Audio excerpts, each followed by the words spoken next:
ألم تر إلى الذي حاج إبراهيم في ربه أن آتاه الله الملك إذ قال إبراهيم ربي الذي يحيي ويميت قال أنا أحيي وأميت قال إبراهيم فإن الله يأتي بالشمس من المشرق فأت بها من المغرب فبهت الذي كفر والله لا يهدي القوم الظالمين صدق اللہ العظیم۔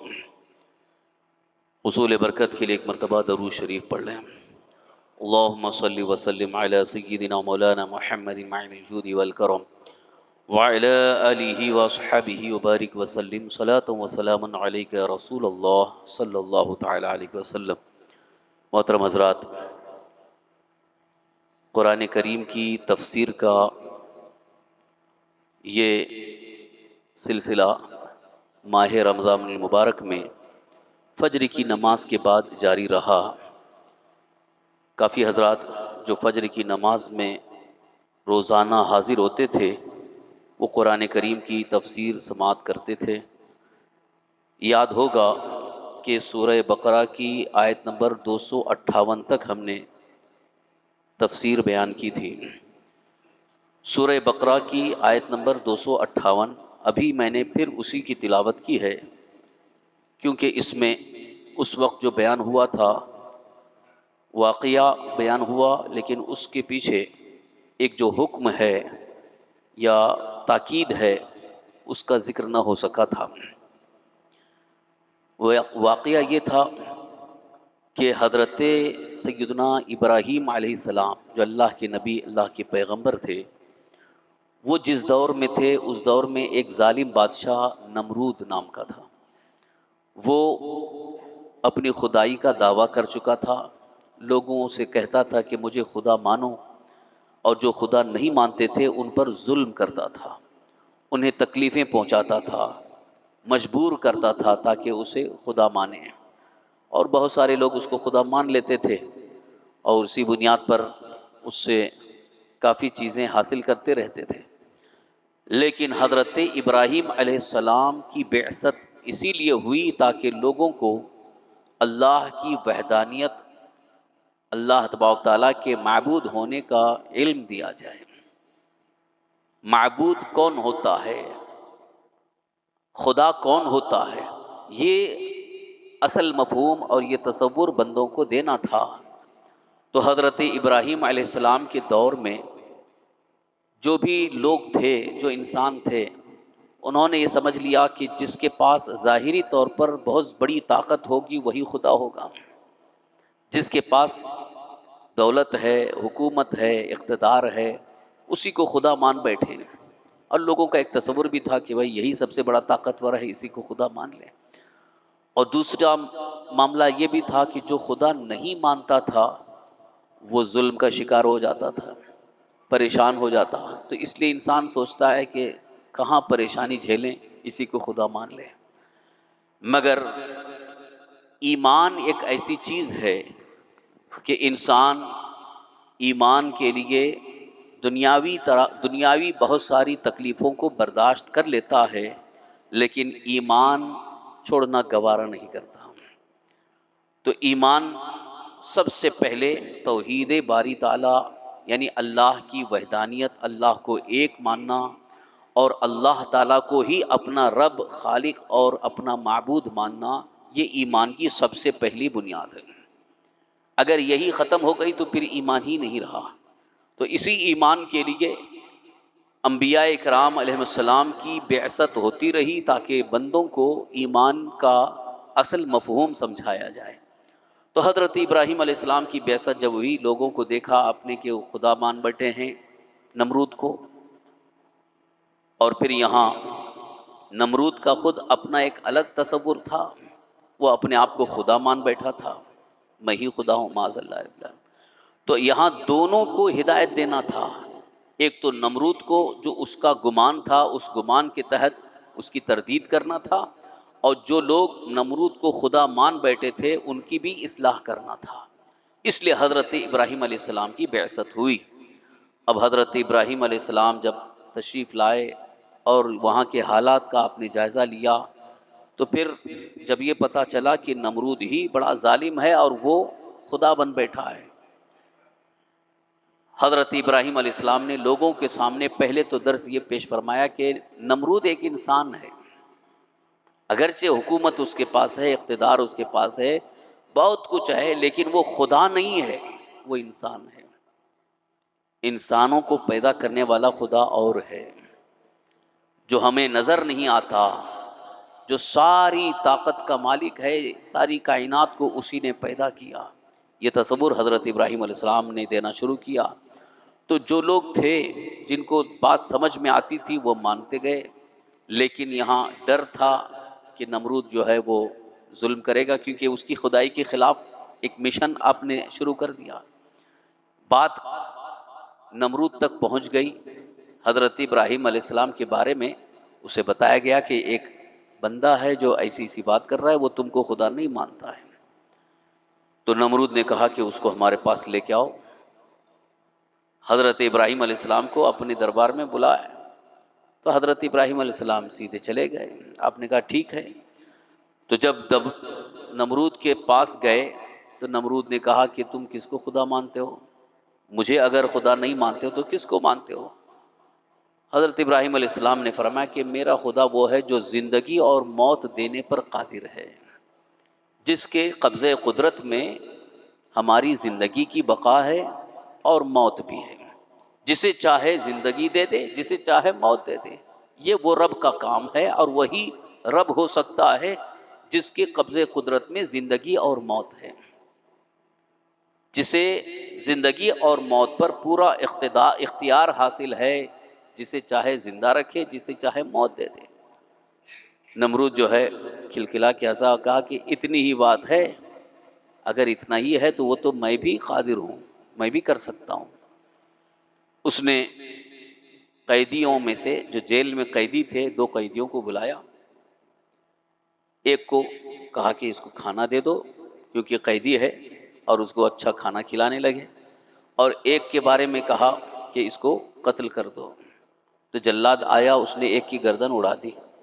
اب نمرود کہتا دیکھو، ایک کو میں نے موت دے دی اور ایک کو زندگی دے دی۔ اس نے یہ سمجھ لیا کہ زندگی اور موت کا مطلب یہ ہے کہ ایک کو ہم نے چھوڑ دیا تو اس کو زندگی دے دی، اور ایک کو ہم نے قتل کروا دیا، مار ڈالا، تو ایک کو ہم نے موت دے دی۔ حضرت ابراہیم علیہ السلام سمجھ گئے کہ یہ پاگل ہے، اس کو زندگی اور موت کا فلسفہ سمجھ میں نہیں آیا۔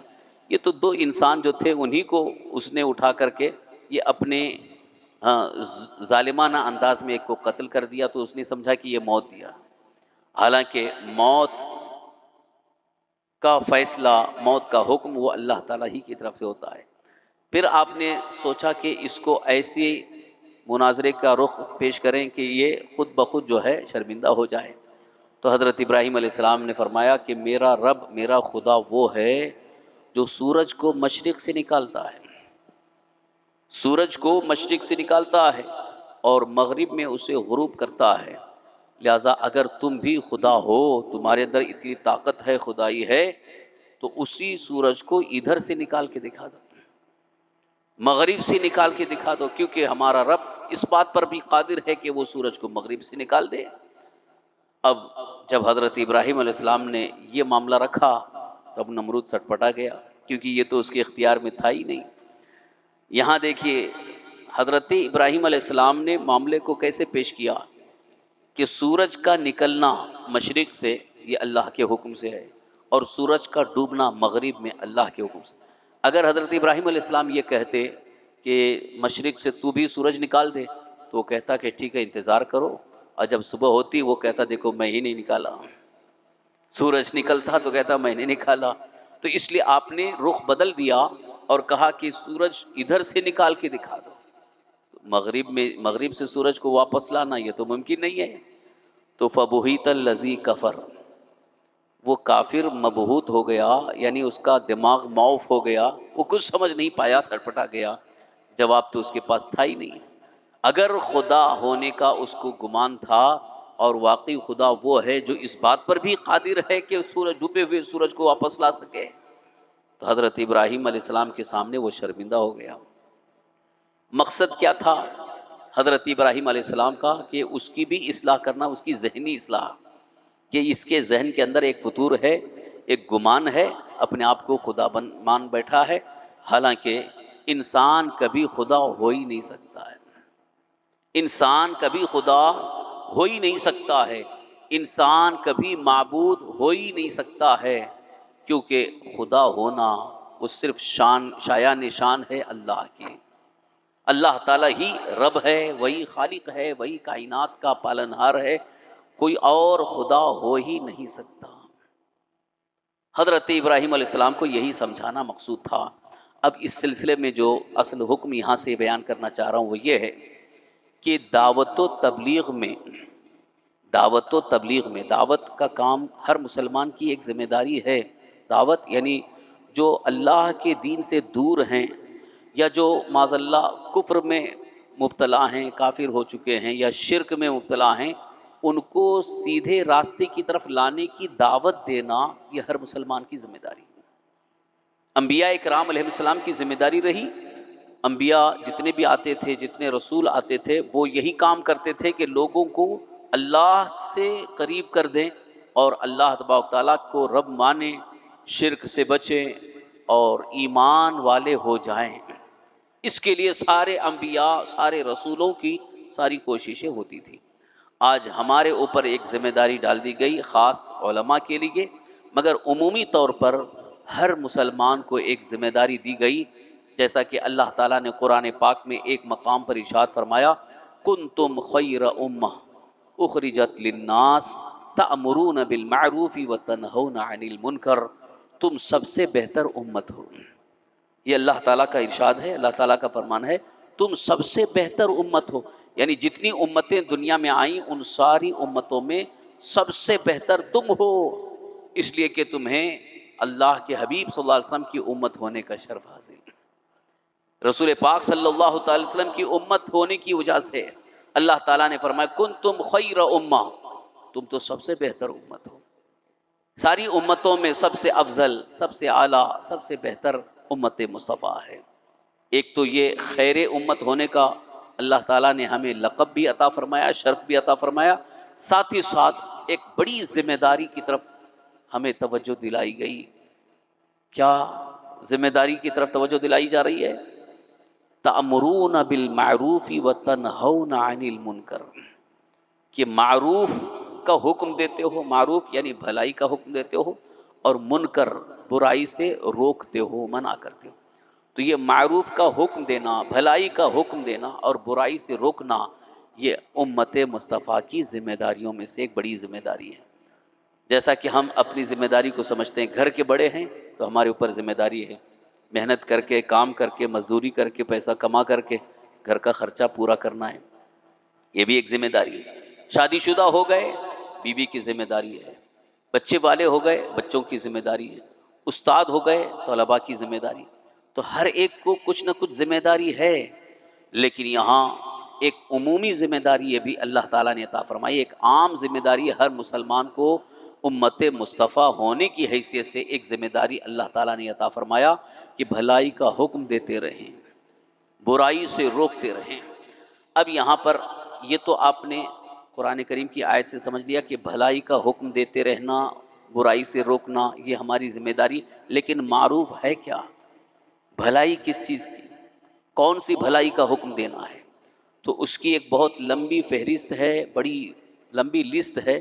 اس میں سے سب سے پہلے معروف کی جو لسٹ ہے اس میں سب سے پہلے دعوت ایمان ہے۔ ایمان کی دعوت دینا، بھلائی، معروف کا حکم دینا، یہ اصل میں سب سے پہلے ایمان کی دعوت دینا، لوگوں کو جو کفر میں مبتلا ہیں، شرک میں پڑے ہوئے ہیں، گمراہیت کے دلدل میں پھنسے ہوئے ہیں، ان کو کفر سے، شرک سے بچا کر ایمان کی طرف لانا، یہ سب سے پہلے امر بالمعروف ہے۔ یہ امت مصطفیٰ کی ذمہ داریوں میں سے ایک بڑی ذمہ داری ہے۔ یہی وجہ ہے کہ صحابہ کرام رضوان اللہ تعالی اجمعین جب بھی نماز سے فارغ ہوتے، اگر وہ کہیں کاروبار کے لیے بھی جاتے تو ان کے ذہن و دماغ میں ایک بات یہی بیٹھی ہوتی تھی جو اللہ کے رسول صلی اللہ علیہ وسلم نے بھی انہیں سمجھایا تھا، وہ یہ ہے کہ ہم امت مصطفیٰ ہیں اور ہماری ذمہ داری ہے صرف کاروبار تجارت ہی نہیں بلکہ اس کے ساتھ ساتھ ہمیں لوگوں کو ایمان کی دعوت دینا، یہ بھی ہماری ذمہ داری۔ یہی وجہ ہے کہ دنیا میں اسلام پھیلا، دعوت کا کام انہوں نے کیا۔ اگر کبھی ایسی رکاوٹ آتی ہے کہ جیسے کچھ ایسے کفار ہیں، مشرکین ہیں جو کھل کر کے مخالفت کرتے ہیں، تو وہاں آپ کو تھوڑا بہت صبر بھی کرنا ہوگا، ان کی طرف سے طعن و تشنیع کے تیر چلتے ہیں، برداشت کرنا ہوگا، لڑائی جھگڑے کی ضرورت نہیں، لیکن دعوت پیش کرنے کا سلسلہ جاری رکھنا چاہیے۔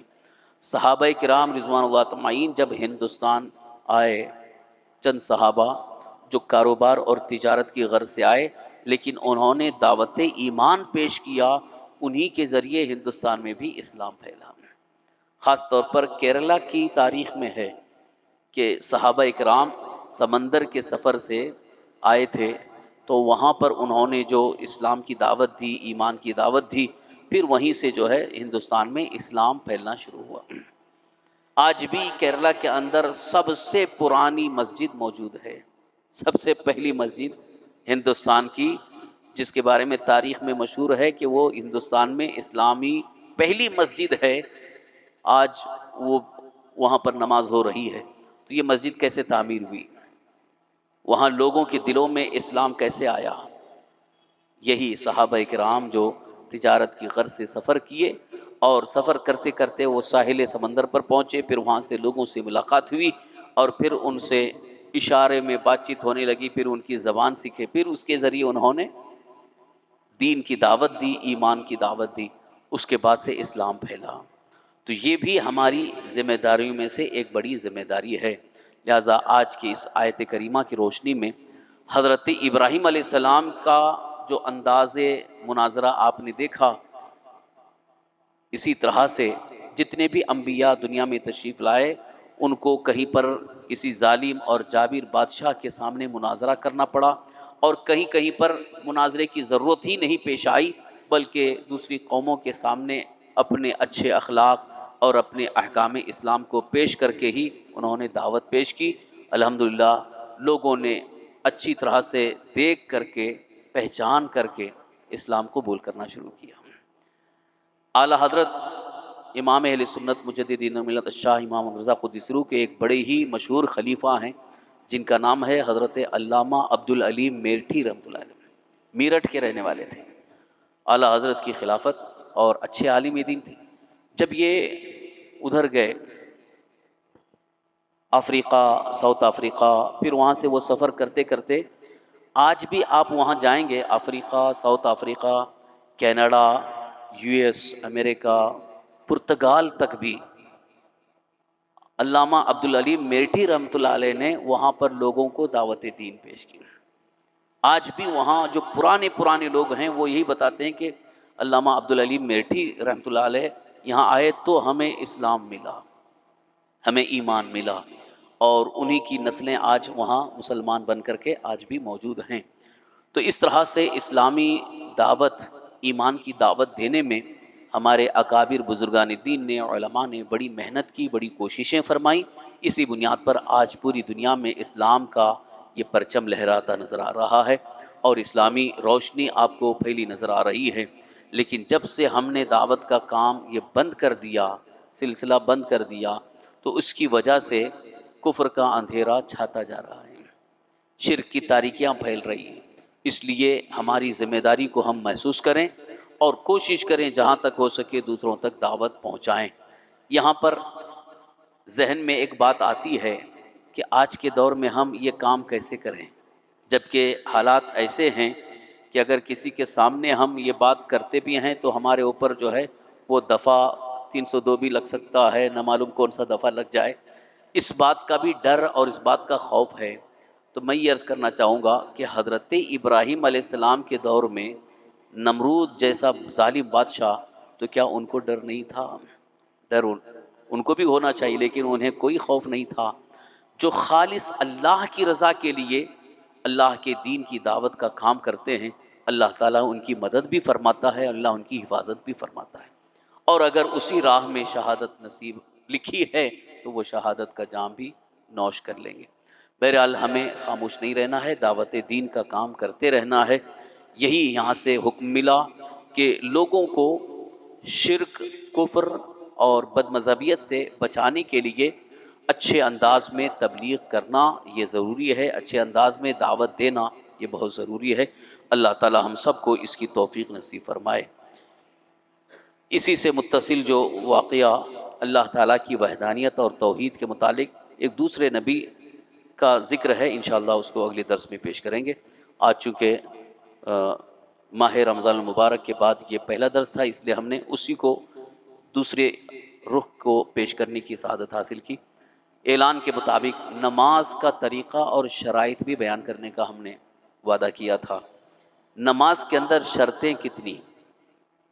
الحمدللہ سب نماز پڑھتے ہیں اور پابند نماز ہیں۔ میں نے شروع میں کہا تھا کہ نماز پڑھنے کے ساتھ ساتھ نماز کے مسائل کو جاننا بھی بہت ضروری ہے۔ کبھی کبھی ایسا ہوتا ہے کہ جو خاص چیزیں ہیں جیسے شرط ہے، فرض ہے، وہ اگر نہ جانیں یا اس کے متعلق معلومات نہیں ہے اور ہم ویسے ہی پڑھتے جا رہے ہیں تو کہیں نہ کہیں کوئی شرط چھوٹ گئی ہے تو اس کی وجہ سے نماز نہیں ہوتی ہے یا نماز فاسد ہو جاتی ہے اور ہم سمجھ رہے ہیں کہ ہماری نماز ہو رہی ہے۔ بعد میں جب پتہ چلتا ہے کہ ارے ایک شرط چھوٹ گئی ہے اور اس وجہ سے ہماری نماز ہی نہیں ہوئی، تو پھر اس میں شرمندگی اور بڑی ندامت اور بڑا احساس ہوتا ہے۔ اب پھر دل میں یہی کہتے ہیں کہ ہم نے پڑھ لیا، اب اللہ تعالیٰ چاہے قبول فرمائے۔ لیکن یہاں میں یہ عرض کروں گا کہ اگر قیامت میں سوال ہوا اللہ تعالیٰ کی طرف سے کہ ہم نے دین کا علم پھیلا رکھا، آپ نے حاصل کیوں نہیں کیا؟ اگر وہ حاصل کرتے تو صحیح طریقے سے نماز پڑھتے، اور تم نے جو نماز پڑھی ہے اس میں یہ خامیاں ہیں، یہ غلطیاں ہیں، تمہاری نماز نہیں ہوئی، لہٰذا جو نماز نہیں پڑھے اس کی سزا بھگتنے کے لیے تیار ہو۔ اس وقت ہمارے پاس کیا جواب ہوگا؟ کوئی جواب نہیں ہوگا۔ یہاں تو ہم دامن بچا لیتے ہیں کہ چلو علیہ پڑھ لیا ہم نے، اللہ قبول کر لے گا، یہ اپنا گمان ہے۔ لیکن اس کے ساتھ ساتھ ہماری کوشش کیا ہونی چاہیے کہ نماز ہماری صحیح ہو تو اس کے لیے جو خاص طور پر شرطیں ہیں، نماز کی جو فرائض ہیں، واجبات ہیں، ان کی معلومات حاصل کرنے کی کوشش کریں۔ اس سے پہلے بھی میں نے الگ الگ موقع پر کچھ چیزیں بیان کی تھی۔ آج میں خاص نماز کی شرطیں بیان کرنا چاہوں گا۔ شرط کسے کہتے ہیں؟ نماز کے اندر جو چیز شرط ہے اس کا ہونا نماز سے پہلے، یعنی ابھی نماز پڑھنے جا رہے ہیں، ابھی نماز شروع نہیں کی ہے، نماز پڑھنے سے پہلے ان شرطوں کا پایا جانا ضروری ہے۔ ایک شرط بھی چھوٹ گئی تو آپ لاکھ نمازیں پڑھتے رہیں، نماز ہی نہیں ہوگی۔ وہ کتنے ہیں؟ 6 شرطیں۔ سب سے پہلے ہے طہارت۔ طہارت کا مطلب پاکیزگی۔ وضو نہیں ہے تو وضو کرنا پڑے گا، غسل نہیں ہے یعنی غسل فرض ہو چکا ہے تو غسل کرنا پڑے گا، یہ طہارت ہے۔ طہارت میں 3 چیزیں خاص طور پر ہوں گی۔ ایک تو بدن کا پاک ہونا، طہارت میں بدن کا پاک ہونا، جگہ کا پاک ہونا۔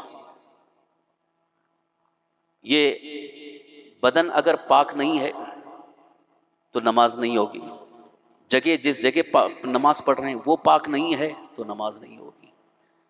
تو یہ طہارت میں 2 چیزوں کو خاص طور پر ملحوظ خاطر رکھنا ہے، ذہن میں رکھنا ہے کہ میں جس جگہ نماز پڑھ رہا ہوں وہ جگہ پاک ہے کہ نہیں، اور میں جو نماز پڑھنے جا رہا ہوں میں خود پاک ہوں کہ نہیں۔ کپڑے کا پاک ہونا، یہ تیسری چیز، بدن کا پاک ہونا، کپڑے کا پاک ہونا، اور جس جگہ نماز پڑھ رہے ہیں وہ جگہ کا پاک ہونا، یہ تینوں کی پاکی ضروری ہے۔ اسی کو کہا گیا ہے طہارت، اور یہ نماز کی پہلی شرط ہے۔ اس کے بغیر، طہارت کے بغیر نماز نہیں ہوگی۔ جیسے اگر کوئی صاحب بالکل صاف ستھرے ہیں، جسم پر کوئی نجاست نہیں ہے، کوئی گندگی نہیں ہے، کپڑا بھی پاک ہے، جہاں پر نماز پڑھ رہے ہیں وہ بھی جگہ پاک ہے، بالکل پاک صاف، لیکن باوضو نہیں ہے، باوضو نہیں ہے، اب وہ نماز پڑھ رہے ہیں، نماز ہو جائے گی؟ شریعت کا حکم یہ ہے کہ وہ نماز ہوگی ہی نہیں، کہ جب وضو ہی نہیں ہے تو اس کا مطلب شریعت مطہرہ میں اسلامی تعلیمات کے مطابق نماز کے لیے پاک ہونا طہارت شرط ہے، اور طہارت میں یہ 2 چیزیں یعنی باوضو ہونا ہے، یا اگر غسل فرض ہے تو غسل کے ساتھ ہونا ہے، یعنی غسل کر لینا یہ ضروری ہے، اس کے بغیر نماز نہیں ہوگی۔ اس کو ذہن میں رکھتے ہوئے آپ دوسری شرطوں کو بھی سمجھیں۔ اس کے متعلق باقی اور تفصیلات انشاءاللہ دوسرے موقع پہ آئیں گے۔ ابھی صرف 6 شرطوں کو بیان کرنا ہے، اس لیے اس میں زیادہ ڈیٹیل میں نہیں جا رہے ہیں کہ کپڑے کا پاک ہونا ہے تو کتنی مقدار میں ہونا چاہیے، کوئی نجاست لگی ہے تو اس کو کیسے پاک کرنا ہے، اس کی بھی کچھ تفصیلات ہیں.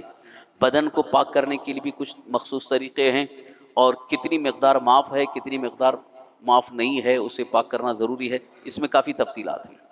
بہرحال اتنا تو آپ کو علم حاصل ہو گیا کہ جگہ بھی پاک ہو، بدن بھی پاک ہو، کپڑے بھی پاک ہوں. دوسری شرط ستر عورت. ستر عورت کا مطلب بدن چھپانا. نماز پڑھنے کے لیے بدن چھپانا ضروری ہے. اب مرد کے لیے جو ستر عورت جو فرض ہے وہ یہ ناف سے لے کر، ناف کے نیچے سے لے کر گھٹنے کے نیچے تک، یہ اتنا حصہ چھپانا یہ تو فرض ہے. فرض کا مطلب اس میں اگر کچھ بھی کمی رہی تو وہ نماز ہوگی ہی نہیں. لیکن اتنا حصہ اگر چھپا ہوا ہے، اب اوپر کے حصے کے متعلق کہ اگر کپڑا نصیب نہیں ہوا، جیسے اوپر کا کپڑا نہیں لیکن اتنا تو پہنا ہوا، جیسے تہبند پہن لیے اور نماز پڑھ رہے ہیں تو نماز تو ہو جائے گی کیونکہ فرض ادا ہو گیا. فرض اتنا حصہ چھپانا فرض ہے، وہ فرض ادا ہو گیا ہے، نماز ہو جائے گی. لیکن جس کے پاس کپڑا پورا موجود ہے، یعنی اوپر کا بھی کپڑا موجود ہے، تو اب اگر وہ یہ چاہے کہ نہیں اتنا ہی چھپانا فرض ہے ناف سے لے کر گھٹنے تک، تو تہبند پہن کر کے نماز پڑھ لیں، نماز ہو جائے گی. نماز ہو جائے گی، مکروہ ہوگی، کیونکہ یہ جان بوجھ کر اتنا حصہ کھلا رکھنا یہ کراہت کا سبب ہے. وہ جو فرض بتایا گیا ہے کہ ناف سے لے کر گھٹنے تک، یہ فرض ہے، اس میں کچھ کمی نہیں چاہیے، وہ پورا ہونا چاہیے. اس کے علاوہ پورے بدن کو چھپانا، خاص طور پر یعنی چہرہ، ہتھیلی یہ کھلا رہے اور دونوں پیر کھلا رہے، باقی بدن چھپانا یہ سنت ہے. عورتوں کے لیے، خواتین کے لیے پورا بدن ستر عورت ہے. پورا بدن چھپانا ہے، یعنی سر سے لے کر پیر تک، صرف چہرے کی ٹکلی یہ اتنا حصہ کھلا رہے، اور دونوں ہتھیلیاں اور دونوں پیر کے تلوے، یہ تین چیزیں ان کی کھلی رہیں گی. باقی پورا بدن چھپا رہنا چاہیے عورتوں کے لیے. اگر ان میں سے کوئی حصہ بھی کھل گیا تو ان کی نماز نہیں ہوگی. خاص طور پر جو ساڑی بلاؤز پہنتے ہیں تو ان کا کچھ حصہ کھلا رہتا ہے. یا اسی طرح سے اگر وہ قمیص بھی پہنے ہیں اور ہاتھ کا آستین جو ہے وہ فل آستین نہیں ہے، کٹ آستین ہے اور اتنا حصہ کھلا ہے، اور ویسے ہی وہ نماز پڑھنا چاہیں تو ان کی نماز نہیں ہوگی. اسی لیے عورتوں کے لیے بہت بہتر طریقہ یہ ہے کہ نماز کا ایک لباس الگ ہی بنا لیا جائے، کہ جو پورا جیسے نقاب ٹائپ ہوتا ہے، اگر سفید کپڑے کا ہو تو بہت بہتر ہے، یا نہیں تو ایسا اسکارف ہو کہ صرف چہرہ کھلا رہے اور سر سے لے کر یہاں تک، باقی تو چھپا ہی رہتا ہے عام طور پر. تو یہ حصہ بھی، تاکہ کیونکہ جب نماز پڑھنے کے لیے رکوع سجدے میں جائیں گے تو یہ ہاتھ کھل جاتے ہیں. تو کبھی کبھی جو خواتین فل آستین کا قمیص نہیں پہنے ہیں تو ان کا ہاتھ کھل جائے گا، تو اس کی وجہ سے نماز نہیں ہوگی، کیونکہ ان کے لیے یہ پورا بدن چھپانا فرض ہے. کہ یہ بھی ان کو مسئلہ بتا دیا جائے کہ نماز کے شرائط میں سے ستر عورت یہ دوسری شرط ہے، اس کا بھی نماز سے پہلے ہونا ضروری ہے. وقت تیسری شرط ہے نماز کے لیے. وقت جب تک وقت نہیں آئے گا وہ نماز نہیں ہوگی. جیسے ابھی ظہر کا وقت ہے، ابھی عصر کا وقت نہیں ہے، تو ابھی اگر کوئی عصر کی نماز پڑھنا چاہے تو اس کی نماز نہیں ہوگی. ظہر کا وقت ہے تو ظہر ہی کی نماز ہوگی. جب عصر کا وقت آئے گا تو عصر کی نماز ہوگی. مغرب کا وقت آئے گا، مغرب کی نماز. عشاء کا وقت آیا تو عشاء کی نماز. پھر فجر کا وقت آیا تو فجر کی نماز. اس طرح سے ہر وقت کے لیے یہ ہر نماز کے لیے وقت شرط ہے. چوتھی شرط استقبال قبلہ. استقبال قبلہ مطلب قبلہ کی طرف رخ کرنا. یہ قبلہ ہمارا قبلہ جو ہے پچھم کی طرف ہے، اس لیے پچھم کی طرف رخ کر کے نماز پڑھنا یہ ہمارے لیے شرط ہے. اگر کوئی دکھن کی طرف، اتر کی طرف یا پورب کی طرف رخ کر کے اگر نماز پڑھے گا تو اس کی نماز نہیں ہوگی. اور اگر قبلہ ڈائریکشن نہ معلوم ہو تو ایک اس کا الگ مسئلہ ہے، لیکن جہاں معلوم ہے اس کے باوجود اگر کوئی قبلہ رخ نہیں ہے بلکہ اپنا چہرہ اور سینہ جو ہے وہ دائیں جانب یعنی دکن کی جانب یا اتر کی جانب یا پورب کی جانب کیا تو اس کی نماز نہیں ہوگی. یہ استقبال قبلہ بھی شرط ہے. اور پانچویں شرط ہے نیت. نیت پہلے ہونی چاہیے کہ کون سی نماز پڑھ رہا ہے، کون سے وقت کی نماز پڑھ رہا ہے. اگر مطلق نماز کی بھی نیت ہے اور دل میں یہ ہے کہ مجھے ظہر کی فرض پڑھنا ہے، تو دل کا جو ارادہ ہے اسی کو نیت کہا گیا۔ جیسے آپ وضو کر کے مسجد میں آئے یا گھر میں یا جہاں کہیں بھی نماز پڑھ رہے ہیں، آپ کی دل میں ارادہ ہے کہ مجھے آج کی ظہر کی نماز پڑھنی ہے، تو وہی نیت ہے۔ اور زبان سے کہہ لینا یہ بہتر ہے، اگر زبان سے کہیں گے تو اچھا ہے، اور اگر زبان سے نہیں کہے لیکن دل میں ارادہ ہے، دل میں ارادہ پکا یہ ہے کہ مجھے آج کی ظہر پڑھنی ہے، تو اسی ارادے کے ساتھ آپ نماز شروع کر دیے تو نماز ہو جائے گی۔ یہ زبان سے جو کہہ لینا جس کو کہا جاتا ہے، یہ اس لیے مستحب ہے کہ دل کو اطمینان ہو جاتا ہے کہ ہاں ہم نے نیت کر لیا۔ اصل ارادے کا نام ہی نیت ہے، جو دل میں ارادہ ہے، لیکن زبان سے کہہ لیں گے تو اس کا ایک بڑا فائدہ یہ ہوگا کہ یقین ہو جائے گا کہ ہماری نیت بھی وہی ہے۔ اب نیت کو پہچاننے کا ایک طریقہ، جیسا کہ ہمارے علماء نے فرمایا کہ نیت کو پہچاننے کا طریقہ یہ ہے کہ اگر دل میں ارادہ ہے، زبان پہ ابھی نہیں لایا، لیکن اگر اس کو کوئی پوچھے کہ کون سی نماز پڑھ رہے ہیں، فوراً اس کی زبان پہ آ جائے کہ ابھی ظہر کی نماز پڑھ رہا ہوں، تو سمجھ جاؤ کہ یہ نیت ہے۔ یعنی اگر کبھی اس کو پوچھا جائے تو اب وہ سوچتا رہے کہ پتہ نہیں کون سی نماز پڑھ رہا ہوں، تو اس کا مطلب دل میں ہے نہیں، دل میں ارادہ ہی نہیں ہے۔ تو جس کے دل میں ارادہ ہے اور اسے پوچھا جائے فوراً زبان پہ آ جائے، تو سمجھ جاؤ کہ وہ دل کا ارادہ وہی نیت ہے، اور وہی نیت نماز کے لیے شرط ہے۔ یہ ہو گئی 5 شرطیں۔ اب آخری چھٹی شرط ہے تکبیر تحریمہ، یعنی اللہ اکبر کہہ کر کے ہاتھ باندھ لینا۔ بعض علماء نے تکبیر تحریمہ کو فرض میں شمار کیا ہے، بعض علماء نے تکبیر تحریمہ کو شرط میں شمار کیا ہے، کیونکہ تکبیر تحریمہ کا تعلق جو ہے دونوں سے ہے، خارج نماز سے بھی ہے، داخل نماز سے بھی ہے۔ جب یہ 5 شرطیں پوری ہو گئیں، یعنی طہارت، ستر عورت، استقبال قبلہ، وقت، نیت، یہ 5 شرطیں پالی گئیں، اب آپ کھڑے ہو کر کے اللہ اکبر کہہ رہے ہیں، تو یہ گویا نماز آپ کی شروع ہو گئی، نماز میں آپ داخل ہو گئے۔ نماز میں آپ داخل ہو گئے تو جب تک پوری نماز نہ ہو اس وقت تک آپ کو کوئی دوسرا کام نہیں کرنا ہے، بلکہ صرف اور صرف نماز کی جو چیزیں ہیں، جیسے قرأت ہے، قرآن شریف پڑھنا ہے، تسبیح ہے، رکوع کی تسبیح، سجدے کی تسبیح، قومہ کی تسبیح، جلسہ کی تسبیح، یہ تسبیحات ہیں، اور اس کے بعد اتحیات ہے، درود ابراہیمی ہے، سلام ہے۔ تو نماز کے اندر جو چیزیں ہیں وہی پڑھنا ہے، اور نماز کے اندر جو ارکان ہیں، فرائض ہیں، واجبات ہیں، وہی سنتیں وہی کرنا ہے، اس کے علاوہ کوئی بھی کام نہیں کر سکتے۔ یہاں تک کہ اگر آپ نماز کے لیے نیت باندھ لیے، اب اگر کوئی شخص جو ہے دور کھڑا ہے، اس سے آپ نہیں کہہ سکتے بھائی قریب آ کے کھڑے ہو جاؤ، یہ بات کرنا ہوا۔ دنیاوی بات کرنے سے نماز فاسد ہو جاتی ہے، کیونکہ نماز آپ کی شروع ہو گئی تکبیر تحریمہ، اب نہ کھانا کھا سکتے ہیں، نہ پانی پی سکتے ہیں، نہ بول سکتے ہیں۔ جو چیزیں آپ کے لیے بات پہلے نماز سے پہلے حلال تھی، اب وہ حرام ہو گئیں، اسی لیے اس تکبیر کو تکبیر تحریمہ کہتے ہیں، حرام کرنے والی تکبیر، مطلب اب سب دوسری چیزیں اس کے لیے حرام ہو گئیں، یعنی اب نہ کھا سکتا ہے، نہ بول سکتا ہے، نہ بات کر سکتا ہے، بلکہ خالص نماز کے اندر جو چیزیں کرنی ہیں وہی کرے گا۔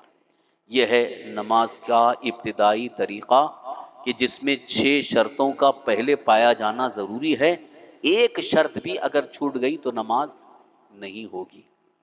اب انشاءاللہ طہارت کے کچھ مسائل جو بڑے خاص ہیں، انشاءاللہ اس کو اپنی دوسری مجلس میں بیان کرنے کی سعادت حاصل کروں گا۔ اللہ تعالی ہم سب کو دین اور شریعت کے احکام سیکھنے، سمجھنے، اس پر عمل کرنے کی توفیق عطا فرمائے۔ یا اللہ یا رحمان یا رحیم یا ذا الجلال والاکرام یا بدیع السماوات والارض یا الہ العالمین یا رحم الراحمین، اپنے حبیب مکرم سید عالم صلی اللہ تعالی علیہ وآلہ وسلم کے صدقے طفیل ہم سب کی مغفرت فرما۔ یا اللہ ہمارے صغیرہ کبیرہ تمام گناہوں کو معاف فرما، یا اللہ ہماری خطاؤں کو معاف فرما، یا الہ العالمین یا رحم الراحمین۔ یا اللہ ہم میں جو بھی بیمار ہیں ان سب کو شفائے کاملہ عاجلہ، صحت و عافیت و تندرستی عطا فرما۔ یا اللہ ہمیں تمام بیماریوں سے شفا عطا فرما، صحت، عافیت، تندرستی عطا فرما، ہر بیماری سے محفوظ فرما۔ یا اللہ ہم سب کی جملہ پریشانیوں کو دور فرما، تمام مشکلات آسان فرما۔ یا اللہ ہم سب کی تمام جائز مرادوں نیک تمناؤں کو پوری فرما، ہماری روزی میں، عمر میں خوب خیر و برکت عطا فرما۔ یا الہ العالمین یا رحم الراحمین۔ یا اللہ پوری دنیا میں پرچم اسلام کو بلند فرما، خدمت دین، دعوت اسلام و ایمان کی ہم سب کو توفیق اور جذبہ عطا فرما۔ یا اللہ ہمیں آخری دم تک ایمان پر زندہ رکھ، ایمانی پر خاتمہ نصیب فرما۔ اللہم ربنا آتنا فی الدنیا حسنة وفی الآخرة حسنة وقنا عذاب النار۔ ربنا تقبل منا انك انت السميع العليم وتب علينا انك انت التواب الرحيم۔ قال الله تبارك وتعالى في شان حبيبه الكريم، اعوذ بالله من الشيطان الرجيم، ان الله وملائكته يصلون على النبي يا ايها الذين امنوا صلوا عليه وسلموا تسليما۔ اللهم صل وسلم على سيدنا مولانا محمد معد الجود والكرم وعلى اله وصحبه بارك وسلم صلاة وسلاما عليك يا رسول الله صلى الله تعالى عليه وسلم۔ سبحان ربك رب العزة عما يصفون وسلام على المرسلين والحمد لله رب العالمين۔ حق لا الہ